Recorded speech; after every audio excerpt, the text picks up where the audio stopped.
Welcome, everybody, to Season 3, Episode 13 of the Senstennial podcast. And right off the top, we just want to acknowledge a couple incidents that have happened in the hockey world in the last week. First and foremost, and extremely importantly, Willie O'Ree was honored by raising his number in Boston. And then subsequently, there were two racist and abhorrent situations that happened in the ECHL with Jordan Subban, and then the AHL with Boko Imama. Let it be very clear that racism doesn't have a part in society in general, or it shouldn't.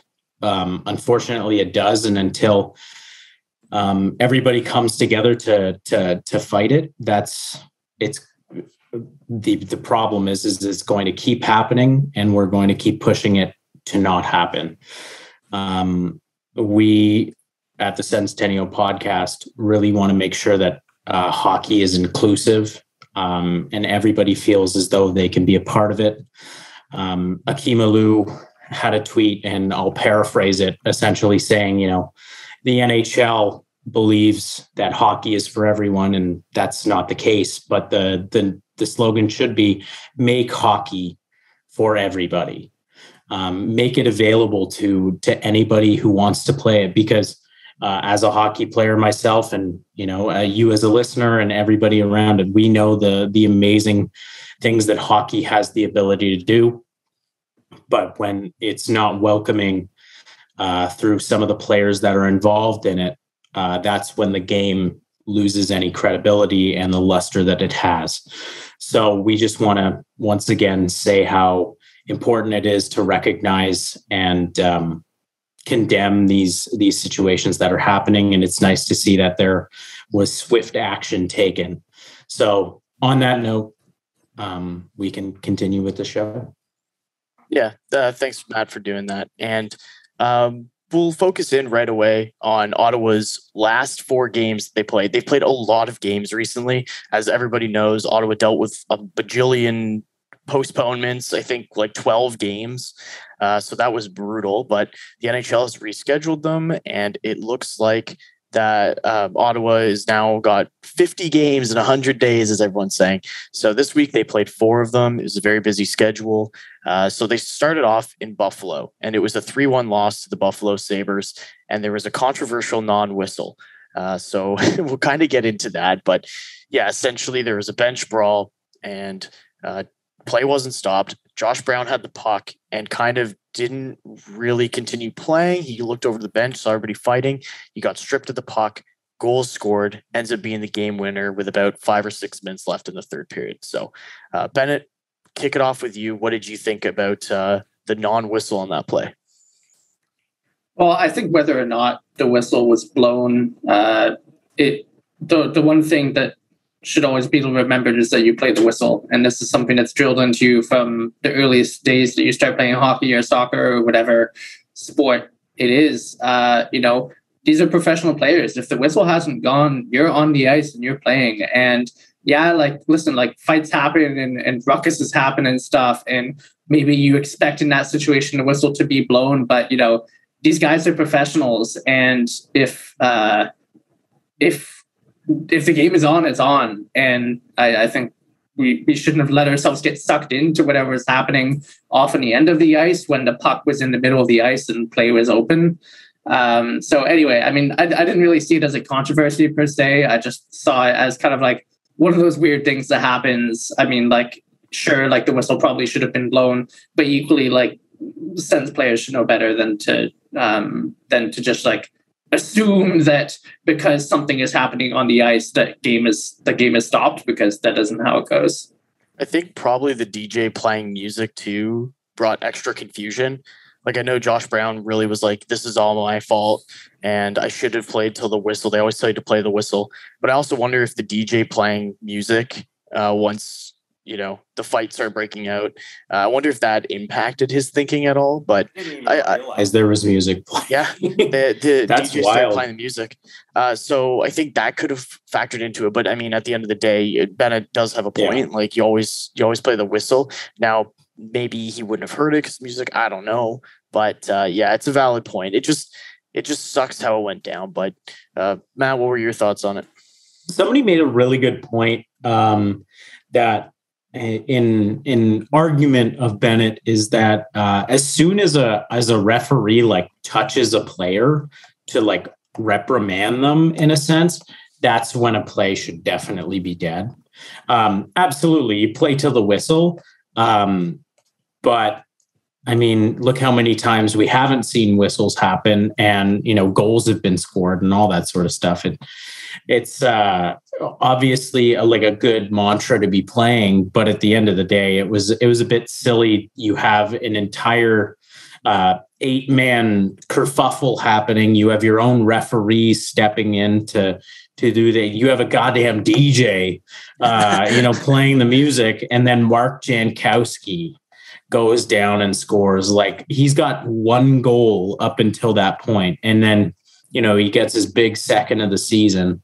It is what it is. Like, I mean, I believe last week I said we'd win that one in overtime or lose that one in overtime. We lost it in similarly heartbreaking fashion. So it is what it is. The Sabres looked really bad. We looked awesome. And we just got stymied by an ECHL goalie who, has had like flashes of brilliance in the NHL before. So, we got sensed. We did. We definitely got sensed. Oh, man. Yeah, the team was firing on all cylinders. And I think it got to the point where Ottawa had like 30 shots on net through. It was maybe midway through the second, and I was like, oh no. It's one of those games where, like, once you've shot 30 on the opposing goalie and they've only let in one, you're just like, oh no. And yeah. I'm sure the Blue Jackets thought that.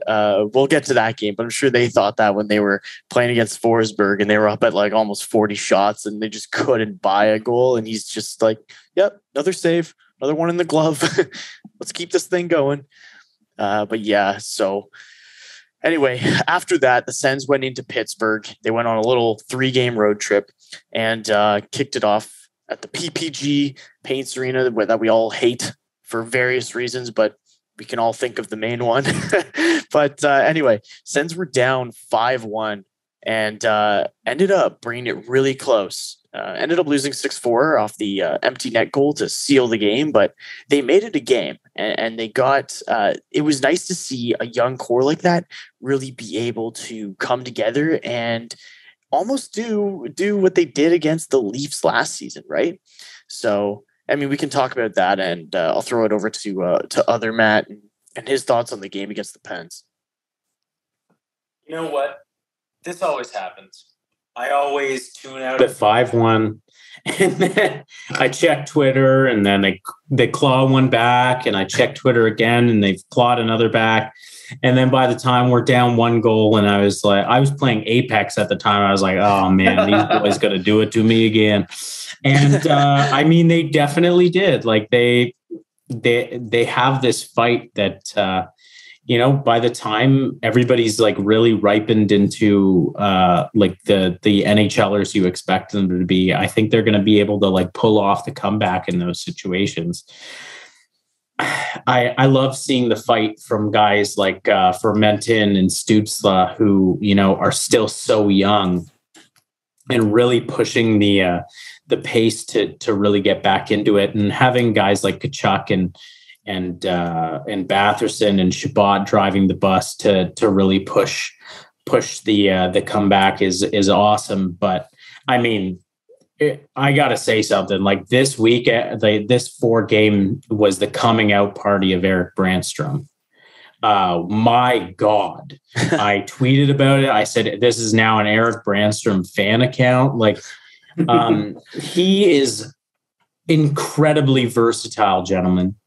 We saw him playing on the left side. We saw him playing on the right side. We saw him playing at the bottom pairing. We saw him playing in the top pairing, power play, penalty kill. And seldom does DJ Smith compliment Eric Brandstrom. But when he says he's arrived, that's something to behold, and it shows in how many minutes he's playing. He's averaging the top 3 D-man minutes. So it's awesome to see, and his play is deserving of that. He's playing with Shabbat, he's playing with Holden, he's playing with with Brown. Like, he's all over the place, and I think we have Jacob Bernard Docker to give a little credit to here, because I don't think JBD is really ready for the NHL this season. And they were able to, shelter his minutes a little bit, and Brandstrom got to flourish on those sheltered minutes, and he was averaging over 22 minutes this stretch. So, gosh, his skating, his stick handling, all of that. And I think he actually had a career high, like just over 23 minutes. During that road trip. So that was huge for him, and it was really nice to get to see him playing shifts with Shabbat. He was taking like regular rotations with Shabbat at one point, which is sweet. So it was exciting to see that. But Bennett, what did you think about the game in Pittsburgh? It was a frustrating game at times to see us get kind of like dummied for the first half of the game and then kind of claw our way back. But we were still not ever like super in it. I didn't feel I didn't feel that we would actually like come back. Like, this like Pittsburgh team are like too mentally tough. Like we know that like the Leafs are like a paper tiger and that they will fold under pressure, but like this Pittsburgh team has won like multiple cups. Like we know they're the real deal. Like they're too savvy for us to be able to just like get them like that and just score 1-2 and then steamroll them. Like, so that was a frustrating game. But on Eric Brandstrom, I mean, you said it perfectly, Matt. DJ's comments about him finally arriving as like a player on this team, which means a lot coming from DJ, who's probably been his like biggest doubter within the organization. He's playing big minutes. He's playing good minutes. He's second on the team right now in even strength Corsi, although granted that's at 50%. So basically, and the other guy like basically has only played like 2 games. So it's like basically the best our team can manage for Corsi is like dead even, which says a lot about where the Sens are right now. But hey, credit to Brandstrom. He's taken what were the biggest question marks about his game, and he's slowly turning them into, if not strengths, then at least like things that aren't big weaknesses. And that's awesome to see. And we want to see this guy playing in the lineup every night, making an impact. I think I'm seeing that, and that's great. And I think the main problem against Pittsburgh too was really something that all 3 other games the Sens had, and that was goaltending. Against Pittsburgh, there were some really sloppy goals that went in that really shouldn't have. Yeah. And I think, Forsberg and Gustafsson both shared some blame in that loss. I'd say more so than the team in front of them, but it is what it is. I forgot, because we played so many games this week. They all blurred together to a certain extent, but it's been kind of like a feast or famine season for the Sens. It's like either we don't play a game for weeks or we play a bunch. But can we talk about for just 1 second the bit where they pulled Forsberg on a goal that was actually disallowed, like because the Pens scored and they're offside. I think it was the one that made it 3-0 and then 3-1. Yeah, 3-1. 3-1. Yeah. So it was the goal that made it 3-1. And on, they'd scored 3 goals, quote unquote, on 8 shots or something. So they pull Forsberg, but then that third Pittsburgh goal gets called back for offside, but they'd already pulled him. So Gustafsson just goes in. And of course, they still went and scored that 3rd goal and a couple more. But it was such a bizarre situation. I'd never seen anything like that before. Yeah, and I agree. I think it was just because they're like, Forsberg is not looking on his game. Just still got by him. So that's why you pulled him, right?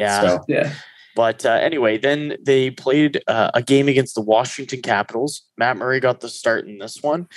Sens go up 2-0, and then so we can do that. Spicy affair. We can talk about that bad boy and how that went down. That was a good game. That was a fun one. We had the Caps on the ropes for most of the game, but 2 goals from Ovi in the third period tied it up. So hard to legislate against that. He is Alexander Ovechkin. He's gonna score goals pretty much.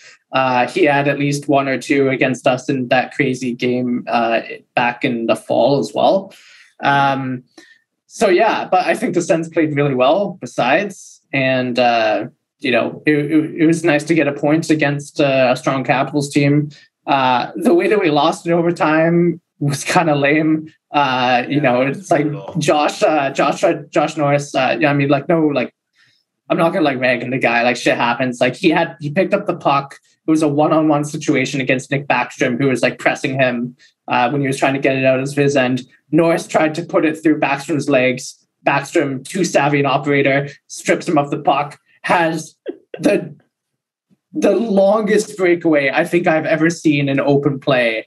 Like, Nick Backstrom had time to file his taxes, walk the dog, do a load of laundry before he put it, top shelf against Murray in that breakaway. I thought he was gonna screw up the angle.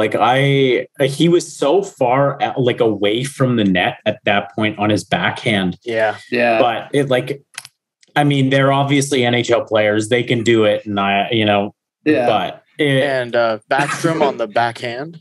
Yeah, the Backstrom on the backhand. Yeah. It was, and right before that, I believe Josh Norris lost his stick, or his stick broke, so he had to go back to get it, and then they screwed up a chance in the offensive zone, and then he goes to the defensive zone and just gets dunked on by Backstrom. So not much you can do there. And you in that game, I liked Murray had a little fire under his ass because Kuznetsov was getting in his grill. And at one point, he skated right into Murray, and Murray just punched him in the chest. It was hype. I love seeing battles from goalies like that. Murray had a phenomenal game. That was one of the first games that I could legitimately say, Matt Murray was the one we were in that with. Yeah. He only scored 2 goals. He didn't get the run support he deserved. Matt, you had said that he deserved that win and was robbed of a victory, and damn right. He earned that win. It just came off of a young mistake, but also it would happen to anybody in that scenario. So. And what's even more criminal is that his save percentage for that game was a 909.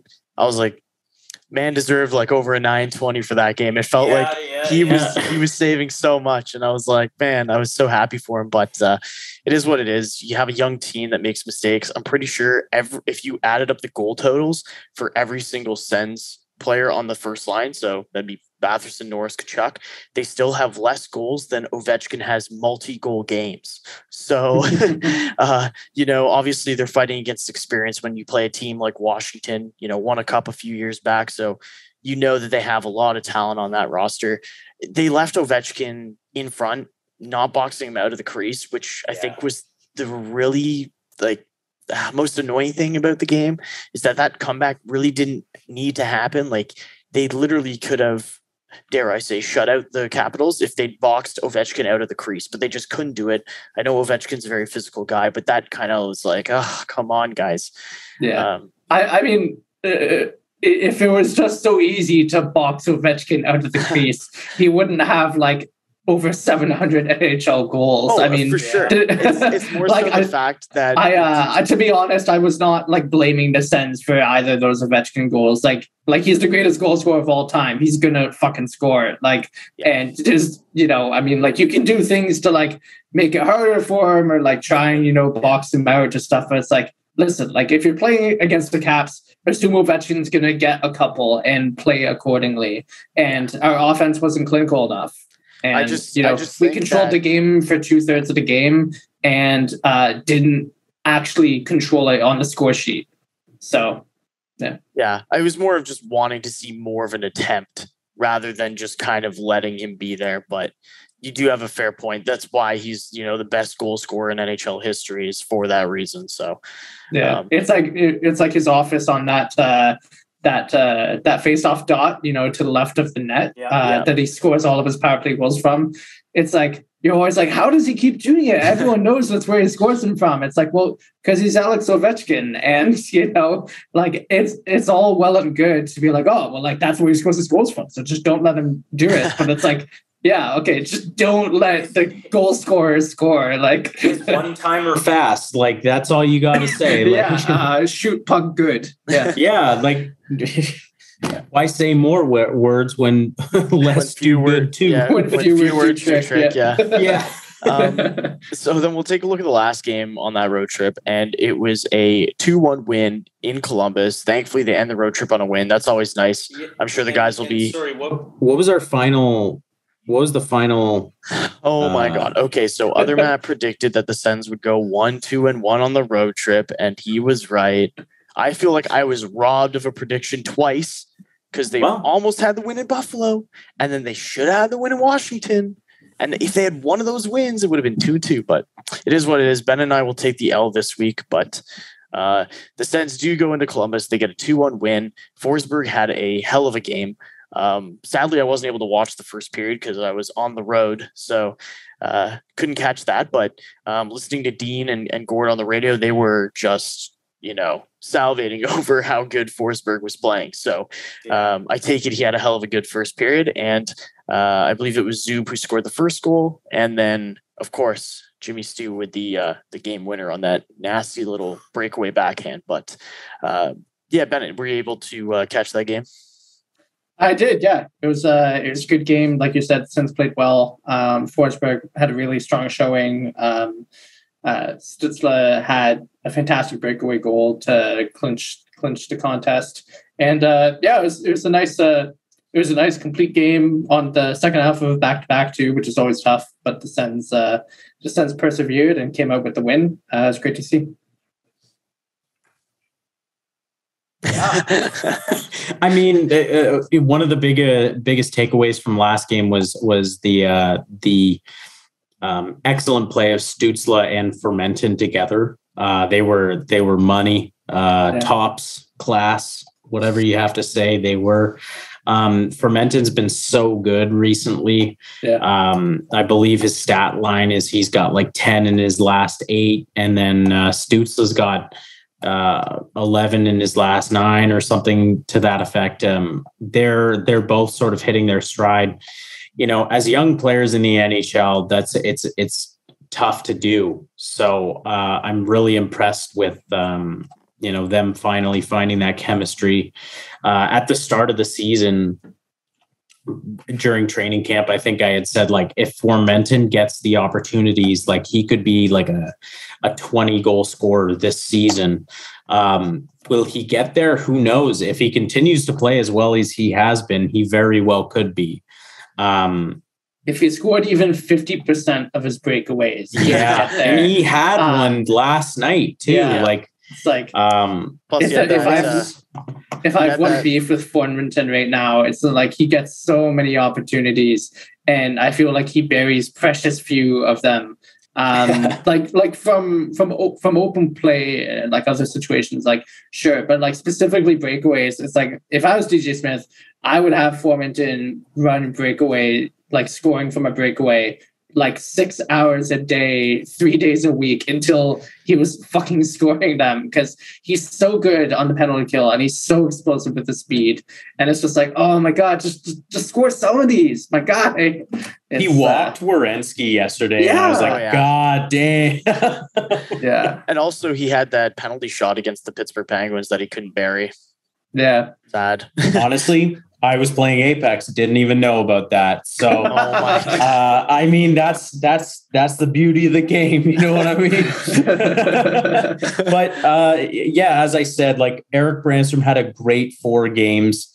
Stützle's really finding his niche at 1C or a 2C story. And I hate the fact that we went down so many centers this year, but I don't see DJ Smith giving him an opportunity if Pinto and White don't go down. And It's a bit unfortunate that DJ gave Pinto more of the benefit of the doubt on being able to play 2C, but looking at Stützle's ability at center right now, other than his, crappy face-off totals, he is dynamite there. He looks so good. In a quote in the Ian Mendez article that was released The Athletic today, nice plug for Ian there. He basically said, like, other than that, like, he just loves having the puck. He always calls for it so he can go and take the puck out of the zone. He watches all of these good players do it, so he should be doing it too. Yeah. I was like, my man. And there was a nice European football quote in there for Bennett. So I know. Yeah. But I just want he was razzing Formanton's soccer ability, right? He was saying he's a lot better hockey player than he is a soccer player. But he also took a shot at Canadians because he's like, I don't think many Canadian kids play soccer. And I was like, oh. Tell that to Alphonso Davis, my guy. Yeah. What the heck? And he plays in the Bundesliga, so like Stützle should be all over that. Yeah, exactly. But yeah, I mean, I guess the next topic was going to be about Tim Stützle, so we can just continue talking about him. From the same Ian Mendez article that other Matt brought up, he put the stat line of Stützle as a winger, and in 16 games as a winger, he had 7 points. Only 32 shots and a shooting percentage of 3.1%, very low shooting percentage. And then in the last 18 games playing as a center, he has 12 points. He's taken 43 shots and his shooting percentage has jumped up to 14%. So as a center, his shooting percentage has skyrocketed, and that's great. It's good to see he's building confidence and that he's just confident playing as a center, because when he was drafted, I remember the organization said our scouts can see him being a center, but then once the season got going, they're like, oh, well, he's a rookie. We want to get him used to the game. And then even to start this season, they're like, yeah, we see him as a winger. And now it's like, okay, we have as anything else. He's a center. Yeah. And now we're like looking back on it, I'm kind of glad that the Senators didn't go out and find a top 6 center, because this has almost just worked out really well. It's much easier and the cost is much less, I think, to bring in a talented winger than to bring in a talented center. The cost is much more for that talented center. So that might actually help Ottawa's case for a trade this summer if they go out looking for a player to bring in. So I do like that aspect of it. The one downside that Ian brought up in his article as well is his face-off percentage has been really bad. I think the example or whatever he used was out of all players who have taken or all centers that have taken at least 100 face-off draws, he has the lowest percentage of face-off wins at like 27.9%. It's quite low, but it's his first year playing center. He's played 18 games as center. It's really something that he can improve upon just with experience. So I'm not too worried about it, but if you guys have anything to add, go for it. Well, yeah, I mean, we've all wanted Timmy to get a shot at center. I certainly felt that he would play center for this organization when we drafted him. He had experience at that position. He was sort of borderline whether he would be considered a center or a winger. And, that's where the organizational need was at the time. This was a little bit before Pinto had really started to like capture hearts and minds, if you will, of Sens fans. So I'm perfectly happy to see him playing in that role. I think it allows him a little bit more influence on the ice, especially because prior to that, he'd been playing with, mostly Nick Paul at second line center, who's being played out of his depth. Like we've discussed that before. And, Stützle and the whole second line are basically just getting cratered 24/7 because of the lack of depth that we have on forward. It gives him a little bit more influence putting him at center. He isn't as reliant on somebody to create space for him. He can create his own space. And we saw that with the breakaway goal he scored, coming down Main Street, right from center ice straight to the goal, gets by a couple players, makes his own space and makes his own goal. And that's great. And if we have a talented player like Fermenton, who's starting to put it together this year, skating on a wing with him, if we can find another talented winger to play with him, Kuzmenko maybe, then hey, we're getting then hey, we're getting somewhere, and that's great to see. Oh, and I should mention that he actually has been one of our better defensive forwards this year, at least in terms of like even strength Corsi. He's always kind of like a gruesome plus minus, but like I was saying, like that has more to do with him getting created like earlier this season when playing on the wing than it does with like how he's been playing at center.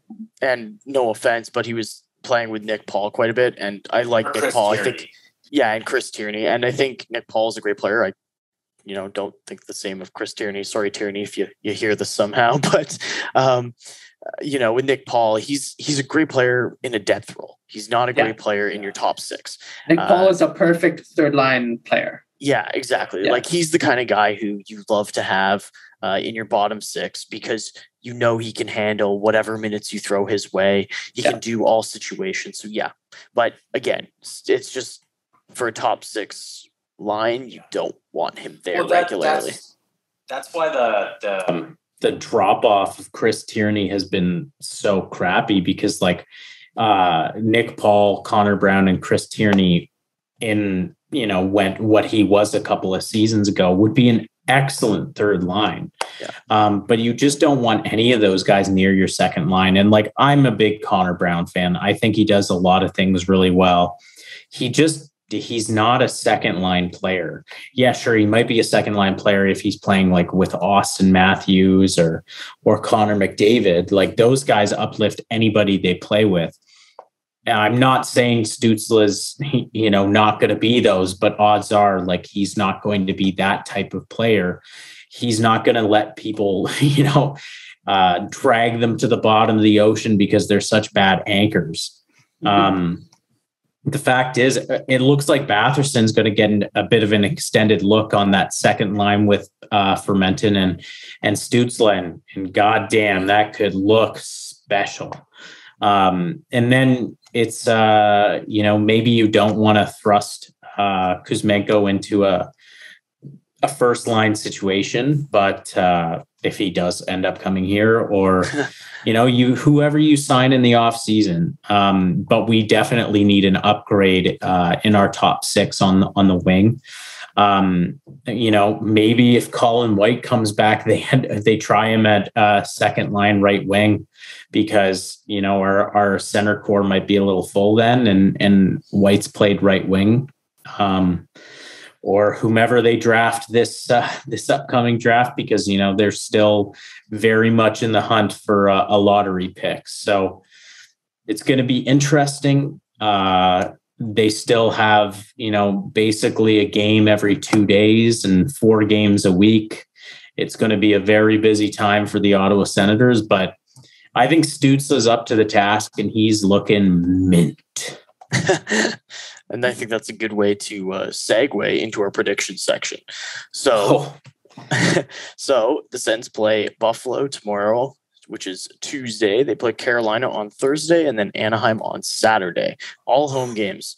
So, Other Matt, you got the prediction right. So I'll let you kick things off on what you think this week's going to be. Ooh, baby. All right. This is how I see it happening. I think we are going to lose to Anaheim. Oh. I think we're going to beat Carolina, and I think we're going to lose to Buffalo. Oh, man. I'm just like, this is the reality. Like, we play well against better teams and then kind of poo-poo caca against the crap ones, which we kind of want to do because we don't want them gaining ground on our coveted top spot. But, I would love to see them go 3-0, especially including a big win against Carolina. That would be a nice feather in the cap of the boys. But if they come out with 3 points in this 3-game stretch, that'd be nice. Bennett, what about you? What are you thinking? I also see us Well, I'll just go in order. I think we win against Buffalo. I think that we turn it around after the bad juju of last week. And then I think we drop both results against Carolina and Anaheim. So I think that we ultimately go 1-2, winning that game against Buffalo and then drop the other two later in the week. I just have a feeling like Anaheim have been strong this season. Carolina are one of the best in the league. And I know we had, a good game against Carolina last time we played them, but just like their depth will just do us. Well, I'll choose differently than both of you just to keep it interesting. I'll say that they get the revenge tour versus Buffalo, drop the Carolina game, and they get a surprise win over Anaheim. That's what I'm going with. They've already had their one win over Carolina this season. Having another one, I don't know. But yeah. Love to see it. Anyway, yeah, so hopefully we get some good results, but remains to be seen. So on that note, thank you everybody for listening or watching, whichever platform you decided to listen or watch the podcast on. If you're listening or watching, I guess you know where to find us, but Spotify, YouTube, Apple Podcasts, Google Podcasts, the whole shebang, Podcast Addict for the people who use that. Aside from that, we're on Instagram, Twitter, Facebook, all the stuff. I'm on Discord. I think I say that all the time. Reddit, you can reach out to us. Always open to talk. Twitter is the best way to get all of us. And yeah, we love responding to DMs or just ads. So slide on in those DMs. Slide in the DMs. And go Sens go. Thanks so much for watching and listening, and we'll catch you next week. See ya. Go Sens go. Go Sens go.